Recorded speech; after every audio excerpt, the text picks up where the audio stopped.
Winding और ये armature, ठीक है। ये ईयरफोन वाला इसका मतलब ये होता है, अपने पास सिरे आ गए ना, ये इधर ये जो वाइंडिंग आती है पतला वायर, अधिक टर्न अधिक प्रतिरोध। जब भी तुम वहाँ पे टेस्ट लैंप से प्रतिरोध चेक करोगे ना तो इन सिरों पे स्पार्किंग होगी, इसका मतलब ये शंट वाइंडिंग है। अच्छा, लंबी बहुत ज़्यादा लंबी वाइंडिंग है। हाँ, पतला वायर अधिक टर्न ज़्यादा होता है तो प्रतिरोध भी ज़्यादा हुआ, 4 गुना बढ़ जाएगा। तो यहाँ पे हाँ, तो यहाँ पे क्या होगा, स्पार्किंग ज़्यादा होगी। तो तुम्हें समझ लेना ये सिरा Z1 और Z2 है। जेड गए सर, शंट फील्ड की टर्मिनल की कोडिंग है, इधर देखो,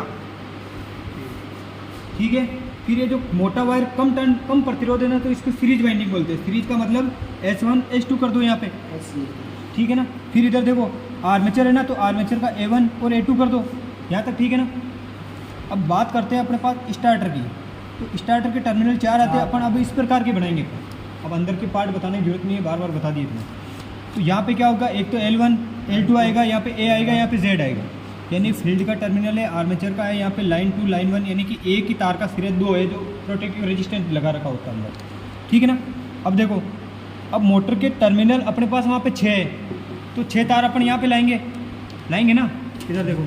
तो मोटर के सीधे सीधे 6 आ रखे, 2 4 और 6 तार आ रखे हैं। यहाँ तक तो दिक्कत नहीं है ना, 2 4 और 6 आ रखे हैं, ये भी लाइन चल रही है यहाँ पे ना अपनी, 6 तार आ रखे ना।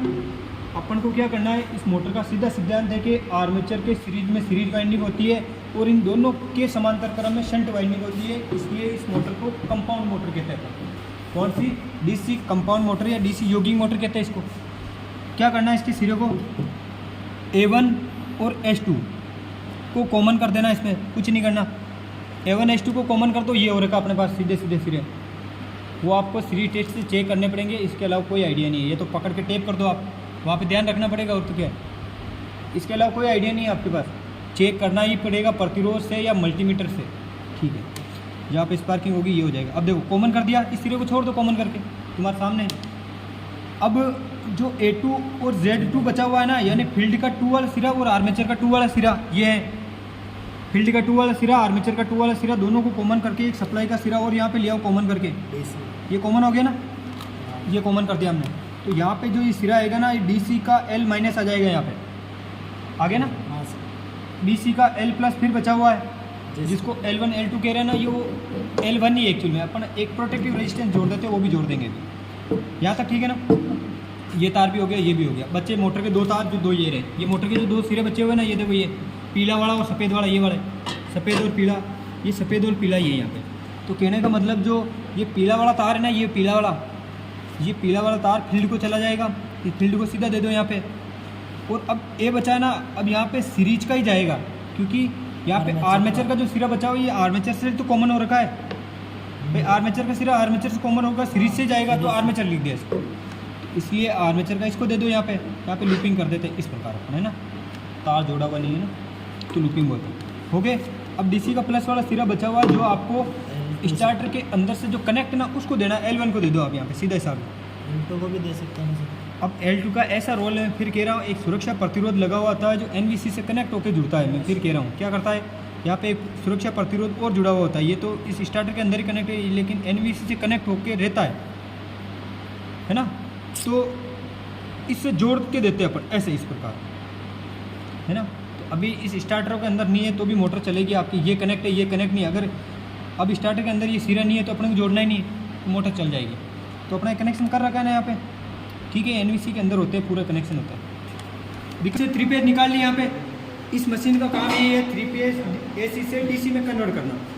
तो DC में कन्वर्ट होगी, आपको जब ये वोल्ट मीटर है ना, इस वोल्ट मीटर की रेटिंग हमें मोटर से मैच करानी है। मोटर अगर DC के अंदर 400 वोल्ट की या फिर अपने सिंगल पेज की भी होती है, तो अपने को चेक करके फिर देना है। अगर 3 पेज की है तो इसका आगे एक और घुमा दो, फिर हो जाएगा अपने पास, है ना। तो यहाँ पे मोटर की रेटिंग देखो, इधर सिंगल पेज है ना, तो 230 पे सेट है, ठीक है। अब अपने को पास क्या है, इस स्विच से पता चल जाता है 3 पेज आ रही है, और इसको दबाते हैं ना अपन, तो DC का पता चलता है। अभी DC नहीं आ रही, इसको दबाएंगे तो DC आगे जा रही है, तो इसको दबा दो एक बार, ठीक है ना। ये बंद करने के लिए कोई नहीं, ठीक है। ये शो करता है तुम्हारे पास कि आगे DC जा रही है अपने पास, है ना, ठीक है। आगे मोटर की कितनी करंट वगैरह है, तो ये एमीटर बता देगा तुम्हारे पास, ठीक है। इधर देख लो, मोटर को चला के देखो, और इधर देखो, अब ये मोटर है ना, ठीक है। अब इसको धीरे धीरे आगे बढ़ाना, अपने पास प्रतिरोध जैसे जैसे कम होगा मोटर की गति बढ़ जाएगी और एनवीसी बाद में होल्ड कर देगी। ये एनवीसी होती है 9 वोल्ट कॉइल, ये OLR होती है ओवरलोड रिले, ठीक है ना। ये सॉफ्ट आयरन है जो इसका मैग्नेट बनने के कारण इसको चिपका लेगा, होल्ड कर लेगा हैंडल को, ठीक है। ये 4 टर्मिनल है इसलिए इसको 4 पॉइंट स्टार्टर बोलते हैं अपन, ठीक है। और जब भी मोटर शॉर्ट सर्किट या ओपन होती है तो ओवरलोड रिले यहाँ पे शॉर्ट कर देती है और ये पूरा ट्रिप हो जाता है, ठीक है ना। तो अब देखो, अब इसको चलाते हैं ना मोटर को तो चलेगी मोटर, देखो ये देखो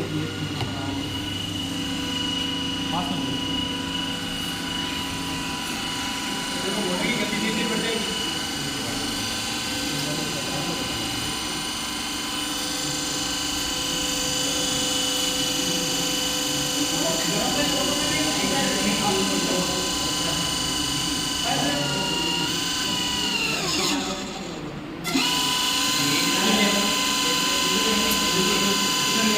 के साथ तो मोटर को ओवरलोड करंट से या स्टार्टिंग में ज़्यादा उच्च करंट से बचाने के लिए स्टार्टर लगाया जाता है, मोटर को स्टार्ट करने का काम होता है। तो यहाँ पे क्या है, ये स्टड लगे हुए ना, इसको स्टड बोलते हैं, जो पीतल के बने होते हैं, पीछे सीरीज रेजिस्टेंस लगा हुआ है प्रतिरोध।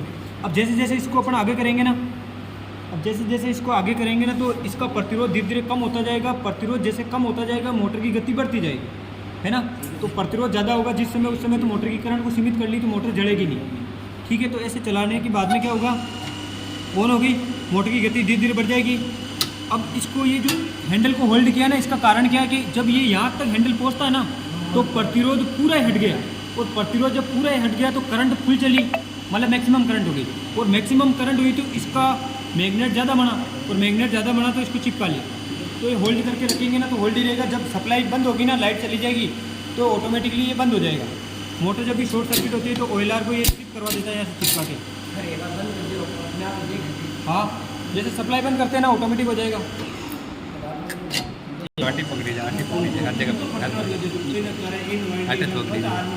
नहीं नहीं, ये तो अटका हुआ है, अटका हुआ है, अब हटा देंगे, ठीक है ना। अच्छा, चिपकने के कारण क्या है, यहाँ पे सॉफ्ट आयरन लगा हुआ है, इसको है ना मृदु आयरन बोलते हैं। सॉफ्ट आयरन है ना, इसमें क्या है कि रिलेक्टेंस कम होता है। रिलेक्टेंस का मतलब चुंबकीय बल रेखाओं का विरोध करने वाला कम होता है, तो इसलिए होल्ड कर लेता है, ठीक है ना।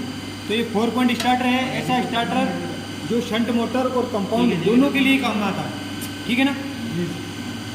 अब बोल दो मुझे कोई पर्सन है स्टार्टर में लाइट जाते हैं।